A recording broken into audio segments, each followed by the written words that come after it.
For nearly a decade, one of the most beloved camera lines in the world has sat in total silence. While other segments received annual facelifts and radical overhauls, the Sony RX10 series remained frozen in time. But that silence is finally breaking. The rumors are surfacing, and they suggest that the RX10 Mark V isn't just a pipe dream. It's actually in the pipeline. Today, we're cutting through the noise to separate realistic expectations from pure wishful thinking. Could this be the ultimate all-in-one camera for 2026? Let's dive in.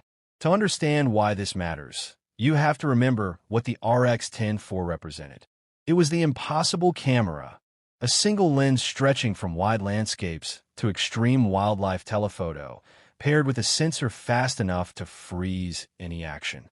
Even today, it's a gold standard for travelers and birders who are tired of hauling a bag full of glass.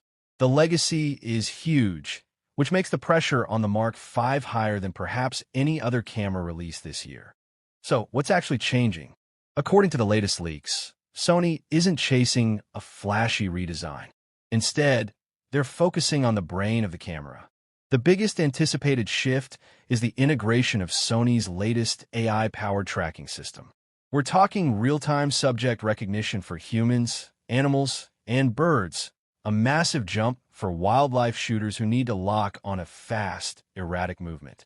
Coupled with a new image processor and a dedicated AI chip, this camera might not look different on paper, but in the field, it should feel significantly more alive and responsive in low-light scenarios.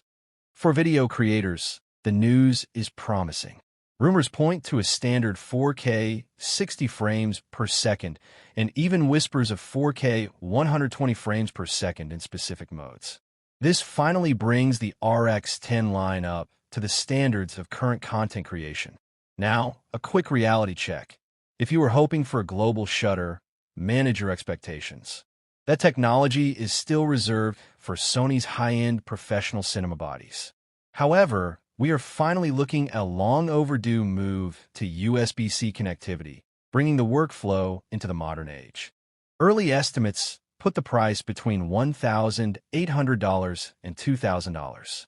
I know that sounds steep, but when you compare it to the cost of a high-end mirrorless body, plus the multiple lenses required to cover that same focal range, the value proposition starts to make a lot of sense. The RX10 Mark V isn't trying to reinvent the wheel. It's trying to refine a classic that, frankly, still has no direct rival. Is this the upgrade path you were waiting for? Does the AI-driven autofocus make this an instant buy for you? Or were you hoping for a larger sensor? Drop your thoughts in the comments. I'm genuinely curious where you stand. If this got you excited, hit that like button and make sure you're subscribed so you're the first to know when Sony finally makes this official. Thanks for watching.